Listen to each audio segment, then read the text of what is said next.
Umiiyak po ngayon si Peluca Pulgoso Mocoloco. Aray ko. Ha? Umiiyak po dahil siya ay natatakot na kay Justice Carpio. Pakinggan po natin ang interview. Ha? Huwag niyo na lang po tignan yung muka ni How much is that doggy in the window? Wap, wap! Samantala kaugnay sa usapin sa West Philippine Sea at iba pang issue, makakapanayam natin si Senador Rodante Marcoleta. Magandang umaga po. Magandang tanghali sa iyo, Rapi. Tignan mo naman yung mukha na yan, oh. Hulaan niyo muna. May bago tayong hula. Masaya o malungkot? Galit. Oh, hulaan niyo. Anong emoticon yan? Masaya, malungkot, o galit? Aray ko. Yeah, paano niyo mahulaan yan? Masaya ba yan o malungkot o galit? Iisa di ba? Iisa. Iisa yung mukha. Kung galit, malungkot, masaya. Kung tingnan mukha yan, no? Tama, no? Hindi. Ang babansagan natin, ipopost natin. Ang bagong DDS emoji.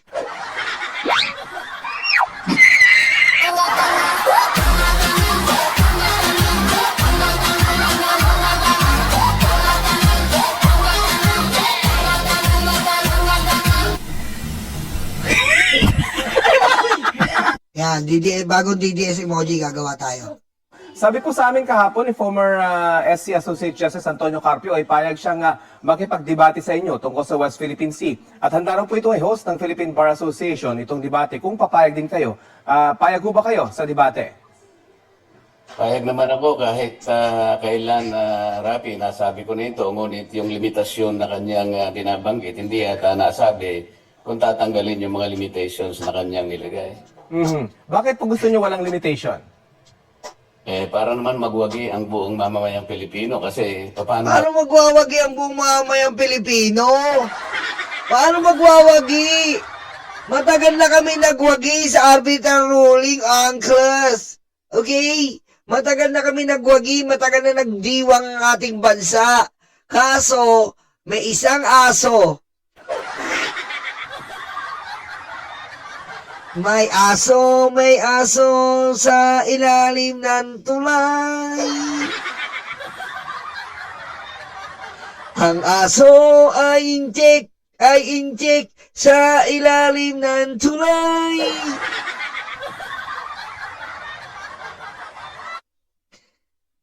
Ano man ililimit yung napakalawak na subject matter ng West Philippine Sea. Hindi lamang sa malawak ito ay complex at far-reaching ang kanyang consequences. So, hindi dapat bibigyan ng limitasyon, lalong-lalo na yung limitasyon ay sa akin pa di umano nang galing yung mga pananalita na hindi ko naman talaga sinabi yung ganon. So, paano ka makikipagdebate sa isang parang nangyari, Rapi, ay gumawa sila nung yung tinatawag na yung strawman fallacy o strawman argument na kung saan yung posisyon ko, pinalitan nila, sinubstitute nila, minanipula nila, iniba nila. Pagkatapos, yun ang kanilang bibirahin para sa ganun, lilitaw na parang nanalo sila kaagad. Sinabi rin po ni dating Senior Associate Justice Carpio kahapon na hindi pwedeng magkaso ng treason kapag peacetime. Ito po yung threat nyo sa kanya. Kung gusto raw po ninyo, kailangan nyong i-amend o baguhin muna yung Article 114 ng Revised Penal Code. Ano pong tugon nyo rito? Akala ko naman malawak ang kanyang pangunawa, Rapi. Ang sinasabi ko lamang dyan, I'm not referring to the book definition of treason.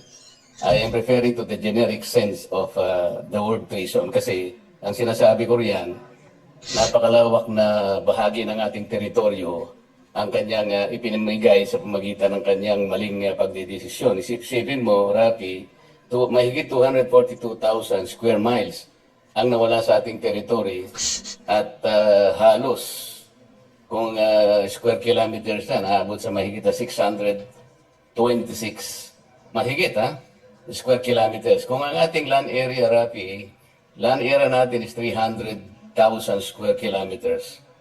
Ay, mas malaki itong pinamigay niya kasi ang territorial sea, Rafi, is part of our territory. At it is defined by our constitution. Pero mo si Justice Carpio, nagdesisyon doon buong Supreme Court and bank. Talaga naman. Tatlong constitution ang nag-define ng ating national territory. Kung maalala mo, yung Article 1, nakalagay diyan national territory. 1935 Constitution, 1973 Constitution, at saka yung 1978, itong umiiral na Constitution. Opo. Na-define dyan ang ating national territory. Wala kahit sinong Pilipino ang pwedeng magbago niyan. Pero Senador, ang sabi po niya, hindi lang naman daw po siya yung nagdesisyon dito. Buong Kongreso po yung nagdesisyon daw dito, unanimous yung kanilang desisyon sa Supreme Court. Ay dapat daw lahat sila ay kasuhan ng treason. Yan ang ayaw ko sa pangangatwiran niya, Rafi. Alam mo, lahat ng ginawang batas ng legislature is subject to constitutional question, di ba? Kung minsan kahit na nagawa na namin yung batas, pupunta sa korte. Alam mo, nakakapagtaka lang sa'yo, Marcoleta. Ha? Ang baho ng galawan mo eh. Alam mo, ang baho ng makagalawan mo eh. Alam mo bakit? Hindi mo alam kung anong pinaglalaban mo talaga eh. Hindi mo alam kung anong pinaglalaban mo eh. Di ba? Nanalo na tayo sa UNCLOS eh. Ano ba yung may sukatan na sa UNCLOS? Ano ba pinuputok pa ng butsi mo? Ano ba yun, sir? Senator, ano bang pinuputok ng butsi mo? Ano bang gusto mong palabasin? Na nakikipaglabang ka na ipanalo yung China? Yung ba yun, nakikipaglabang ka na dapat ipanalo mo na mali yung sukat? Yung parang lumalabas eh. Parang sinabi mo mali yung sukat ng UNCLOS. Dapat meron pa matira sa China. Alam mo yun, imbis na kasi lumalabas sa bunganga mo, yung UNCLOS eh, nanalo tayo sa UNCLOS eh. Ito yung nasasakupan natin. Dapat ganun bilang senador, hindi. Hindi natin alam mo yung ganito eh. Kung ano ba yung sukat eh, alam mo yung UNCLOS, yung inaano lang yan, high C. Ano ba yung gusto mo ba? Aray ko. Di Suprema, dahil question of constitutionality. Ngayon, kaya nga pumunta sa Korte Suprema, kung sakasakali yung constitutionality ng batas, ituwid nila. Ngayon ko nakita na pinagtiwalaan natin, na ang buong akala natin kaya niyang desisyonan, upholding the Constitution, particularly yung national territory. Aba, tingnan mo, makikita mo yung mismong graph na kung saan ay sinama niya sa kanyang ponensya, dating 240,000, mahigit, for 247,000 square miles ang ating territory naging 32 na lang. Oh. So kasi ang nawala, halos 242,000 square miles. Paano mo gagawin yun? Paano niya sasagutin yun? Kung sasabihin niya ay collective yan. So sinasabi po ninyo, ang sinasabi po niyo, siya lang ang target niyo dahil siya ang ponente o nagsulat ng desisyon. Hindi siya ang target ko, siya ang siya yung dinadama niya yung mga kasama niya. Siguro napagkamalan ng mga kasama niya na expert siya sa international law. Bago na naman bintang yan. Bagong bintang na naman yan. Ganyan ba yung abogado, Marcoleta? Ganyan ba abogado? Siguro yung mga kasama niya, inasa kay Justice Carpio dahil akala expert siya. So sinabi mo na tatanga-tanga yung ibang Supreme Court doon. Aray ko. Tingnan mo, ganyan pa yung salita. Sasabihan mo yung, ikaw mismo, nirespeto mo dahil yung Supreme Court, sabi mo sa impeachment. O ngayon, diba?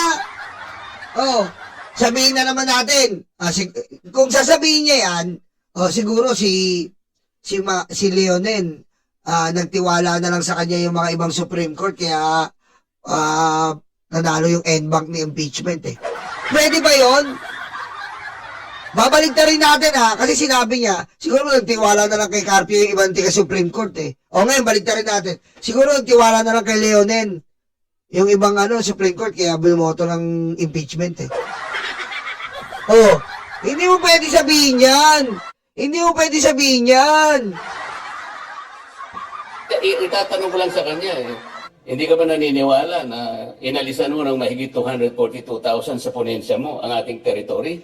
Kasi ang territorial sea, kasama sa territory natin. Alam mo, kaya nagkakamali siya, ang bunga kala niya kasi, okay naman yan, sabi niya, kahit nawala yung ating territorial sea, nag-gain naman tayo ng napakaraming exclusive economic zone. Napagkamali niya, Rapi, yung exclusive economic zone, hindi parte ng territory natin yun. Ang huwag mong isusurrender, yung territorial sea. Sapagkat yan ay sakop ng ating national territory na binabantayan at dinefine mismo ng saligang batas. Wala kang Kita mo, bakit ngayon mo lang inopen? Bakit nung congressman ka, hindi mo inopen? Nakakaduda ka na eh. Ha? Nakakaduda na eh. Bakit mo lang ngayon inopen? Kung kailan retired na si Justice Carpio, hindi mo inopen yan sa kongreso, magaling ka palang sumukat eh. Aray ko. Oh, dapat nung nasa Congress ka, inopen mo yan. Na kesyo ganito, bakit ganito si Carpio? Alam mo na pala dati yan eh. Aray ko. Oh. Dapat doon mo pa inopen. Hindi ka naman ngayon lang nasa politika eh. Nag-Congress ka pa eh. Aray ko. Oh. Halata yung galawan eh. karapatang baguhin yun. Kanina nabanggit niyo po na may mga statement kayo na tila binabago. Linawin lang po natin. Para po sa inyo, ano ba yung Kalayaan Island Group? Bahagi po ba ng Pilipinas o hindi? Bahagi. Ang sinasabi nila, sinabi ko raw, yung KIG, hindi bahagi ng ating teritoryo. Kailan ko sinabi yun? Sinabi niya yun, di ba? Sinabi mo yun eh. Kaya natin, sinabi mo yun eh, para naman, sinabi niya yun eh. Yeah. Ngayon, si Commodore Tariela, I don't know kung alam niya ito o hindi. He does not want to inform the public, including the rest of the members of the armed forces. Kapitan, we swear to the Constitution that we will defend the Constitution, all the laws, and orders and regulations. Kapag ka magkakaroon po ng gyera sa pagitan ng dalawang bansa, kayo po ang una na sasagupa dito. Tama Marcoleta to versus Marcoleta. Hindi niya daw sinabi. Eto sinabi niya, Iyan ko lang para intact ang natin, para tignan natin yung ano niya, Kaya dapat po mas interesado kayo kaysa sa amin. Ano ba talaga ipagpapatayan natin dito? Ano ba talaga ipagpapatayan natin dito? Dahan-dahanin natin. We will offer our lives, including the lives of our children, and to die for it. Ibubuwis ba natin ang buhay ng ating mga anak? At magpapakamatay tayo? Malinaw For something that is not even within our EEZ. For something that is not even in our EEZ. Boy 2K, may amnesia ka. Para kasi boy 10K, For something that is not in our EEZ.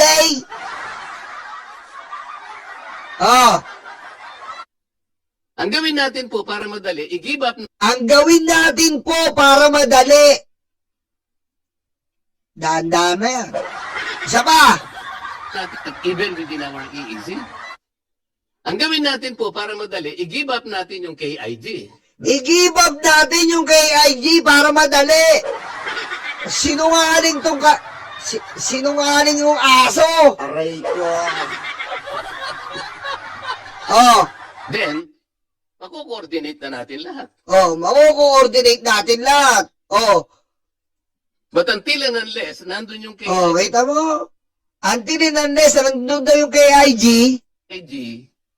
wala nga po nasa labas po ng ating exclusive economic zone. Paano po malalagay sa entire West Philippines? kita nyo? Sinungaling ang hayop.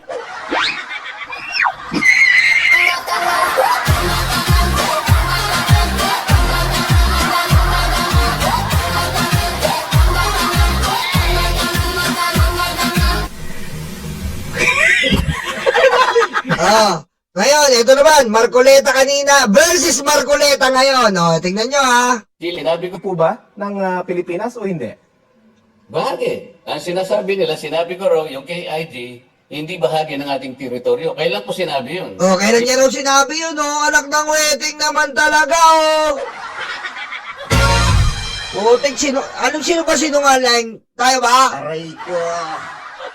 Sila ang naglalagay ng mga salita sa aking bibig para Tayo daw naglalagay, AI ba to? Hindi naman AI, kita-kita yung mukha mo, walang emosyon, Pwedeng galit, pwedeng masaya, pwedeng nakatawa, pwedeng nakasimangot.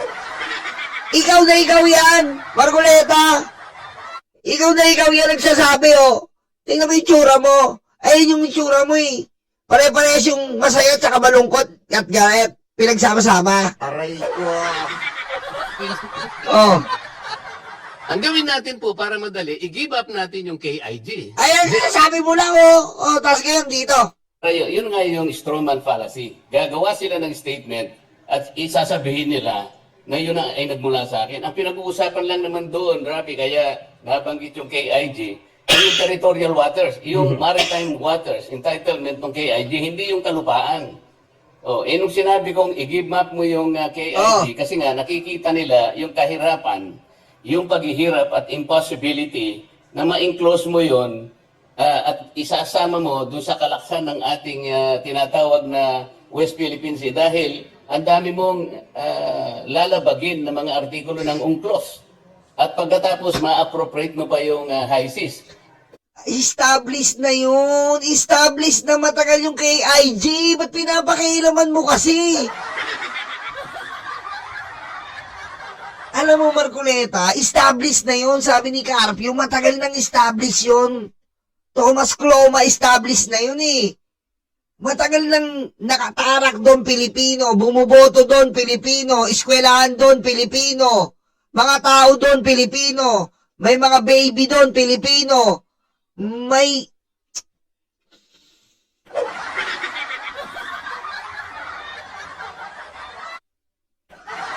Sakit sa ulo.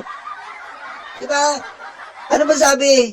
May nabubuhay na doon ng mga Pilipino. Matagal nang establish yun. Hindi ka pa senador. Ngayon sasabihin mo, i-give up. Kita-kita, rinig naman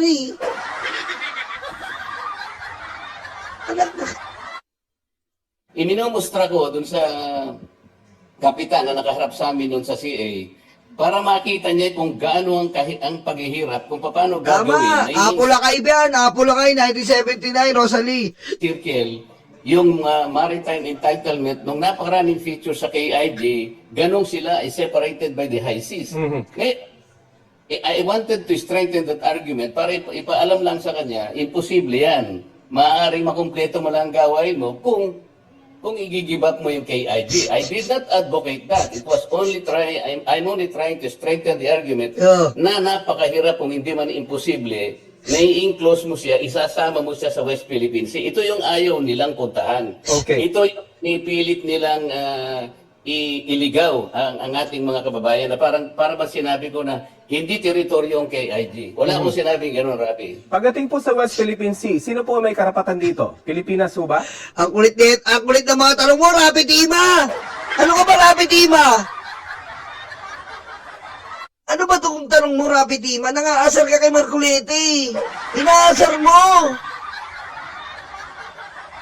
Ano ba tinatanong mo, high school? Nakasimangot no.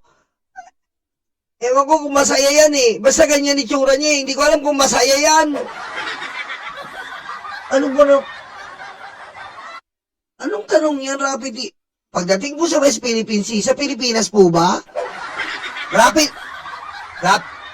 Tima, umayos ka. Tingnan mo yung titig sa'yo.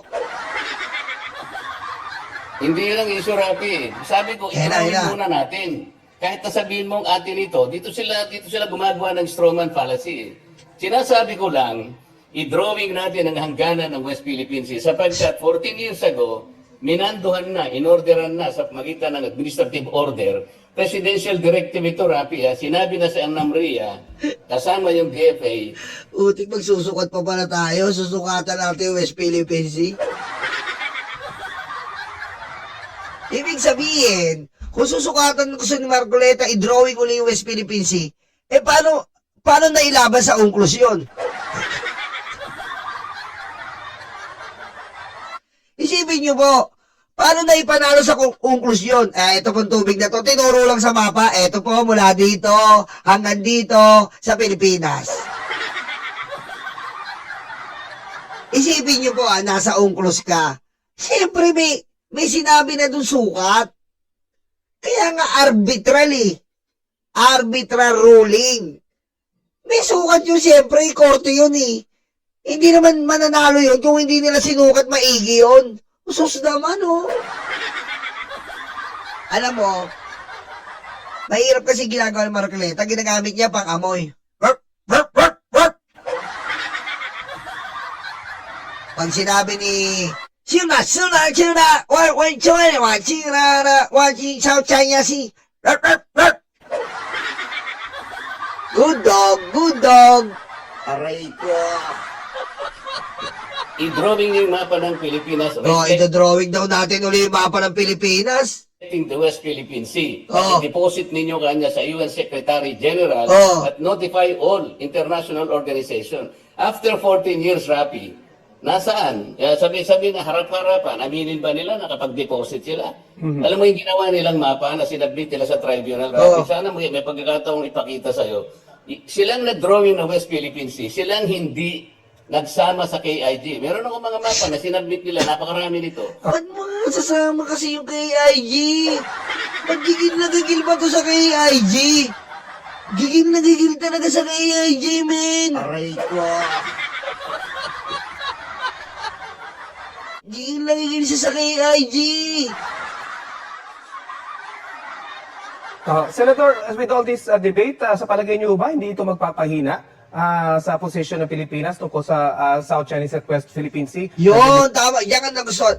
Alam mo, once na tinatalakay natin to, once na nagkakagulo tayo dito, natutuwa yung China niyan. Natutuwa yung China. Yan ang gusto ni Marcoleta, matuwa yung China. Aray ko. Natutuwa yung China niyan. Diba? Kasi, imbis na tayo ay unified, diba? United tayo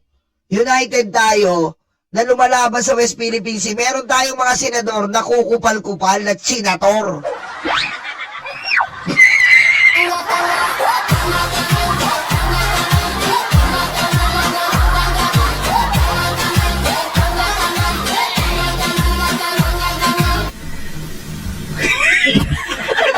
Diba? Ano ba yan? Debate yung mga matataas na opisyal ng bansa Yun at ang magpapalakas sinasabi ito. nila. Rapi, yun ang sinasabi nila. Yung party ng strawman fallacy, magpapahina. Paano magpapahina? Pinalalakas ko nga eh. Paano mo sasabihin atin ito? Pinalalakas pala eh. So, sa ginasabi ni Marcoleta, igibat natin kay IG.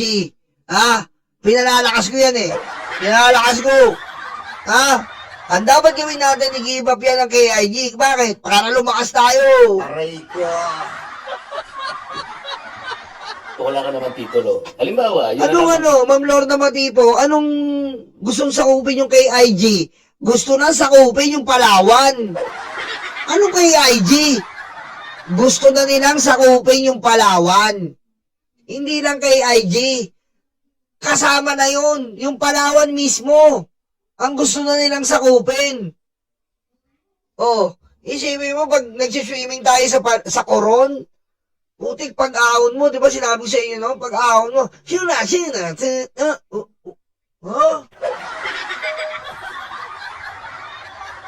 pag-gising mo, sarap na, nakatiba ka pa sa Coron, no? Biglang pag-gising mo, kama. Aray ko.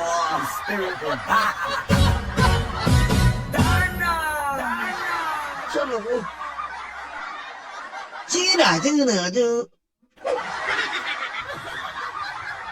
dito. Aray ko. Yan ang gusto natin, pag-gising natin, nag-swimming tayo sa Coron eh. Nakaganon pa tayo sa biglang may mga Chinese. Walang iya pa naman yung Chinese, nanira ng mga corals yan. Titulo ng bahay mo. Aangkinin mo ba titulo ng lupa na kinatatayuan ng pasilidad mo, opisina, bahay? Sasabihin mo, akin ito, wala kang titulo. Mapapalakas mo ba yun? Ano ba yun? Wala titulo. Ano ba yung unclos? Susme, ano ba naman to? Ano ba yung unclos? Naginuman lang sila? Aray ko. Ano ba yung unclos, Marcoleta? Naginuman lang sila? Kita nyo ha. Halatang halata po, di ba? Halatang halata. Ayan po ang galawan ni Marcoleta. Kasi po, may malalim na, ano yan, may malalim na may malalim na pinag-uugutan yan. Malalaman nyo rin sa takdang panahon. Ha? Malalaman din natin yan sa takdang panahon. Pero as of now, hindi pa pwede ngayon.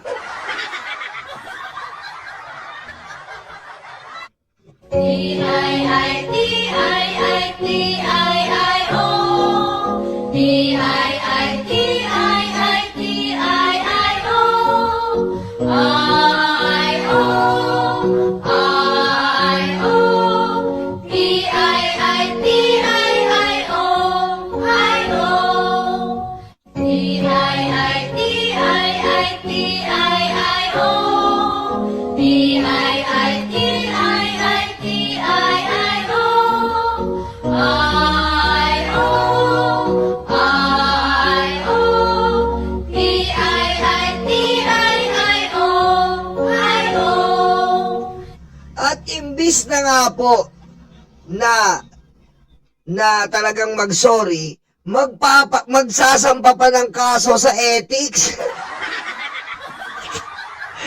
Tibay talaga ng mukha. Parang ang tibay. Si Marcoleta po, magkakaso pa sa ethics. Si Lacson pa daw ang masama. Aray ko. Utek. Oh, pakinggan nyo. Tila may panibagong kontrobersya ang namumuo sa Senado. May ikinatas raw kasing ethics complaint si Senador Rodante Marcoleta laban kay Senate President pro tempore at Blue Ribbon Committee Chair Ping Lacson. Alamin kung bakit sa agenda report ni Hannah T. May banta raw na ethics complaint laban kay Senate President pro tempore Ping Lacson. Yan ay dahil sa isa umanong spliced video ng isang hearing ng Commission on Appointments.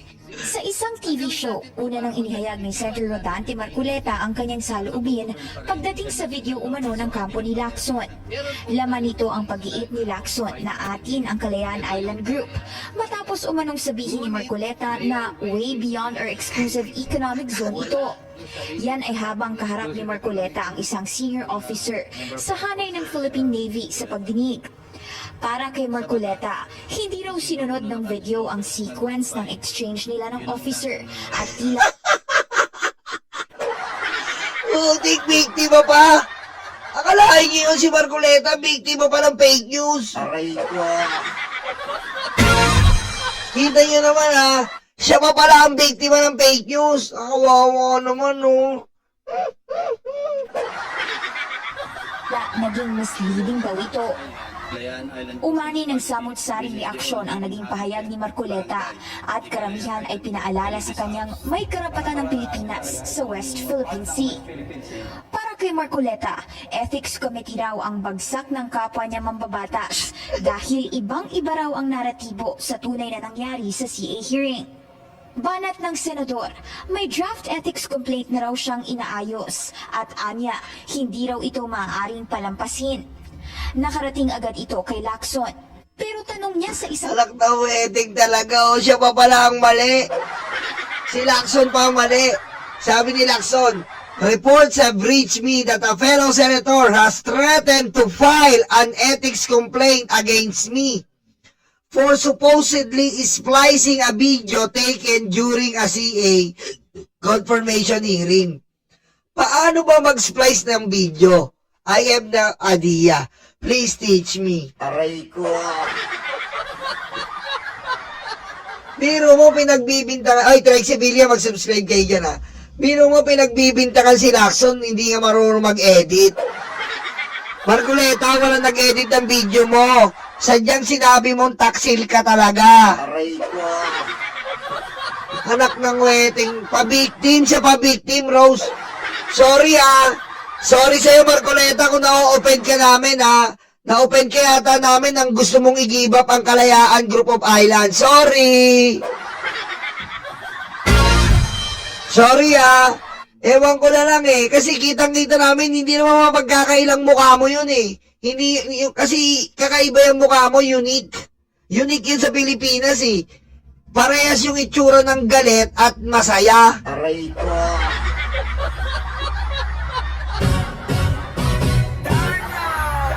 Ikaw lang yung may kakaibang mukha dito. Meron pa bang iba na pagsasama mo ang galit at masaya? Aray ko. Isang post sa X, paano ba mag-splice ng video? Ni wala raw siyang ideya tungkol dito at kailangang may magturo sa kanya kung paano ito gawin. Sa isang separate text message naman sa BNC, sinabi ni Lacson na wala siyang ideya kung anong video ang tinutukoy ni Marcoleta at zero nga ang kaalaman niya sa pag-splice ng isang video. Kasabay niyan ang banta ni Marcoleta na kasuhan si dating Supreme Court Senior Associate Justice Antonio Carpio. Kita mo, ang dami mo naman kakasuhan. Kita niyo na po ang daming kakasuhan. Putik siya pa pala siya pang kawawa. Aray ko. Grabe naman kakasuhan si Carpio, kakasuhan si Lacson. Ang sakit naman.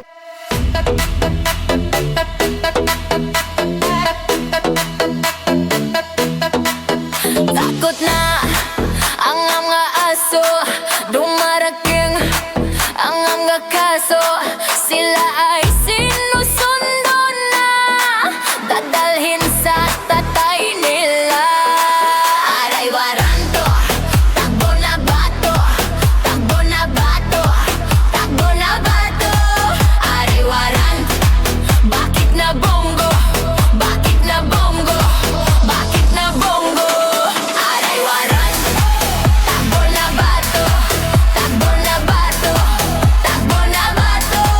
Aray waranto, bakit na bongo, bakit na bongo, bakit na bongo.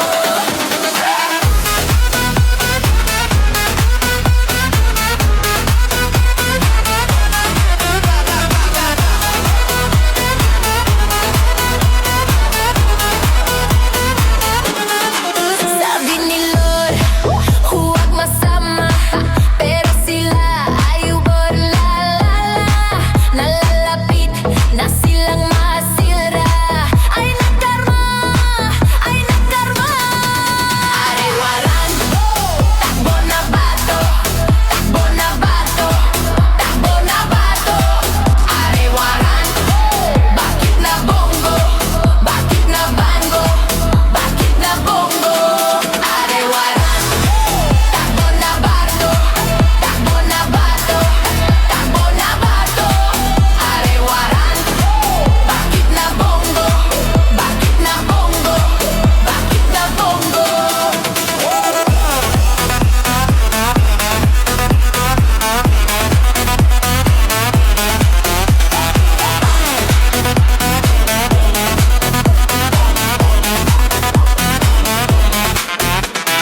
De, utakluga, de, stanga-tanga, de, utakluga, de, stanga-tanga, de, utakluga, de,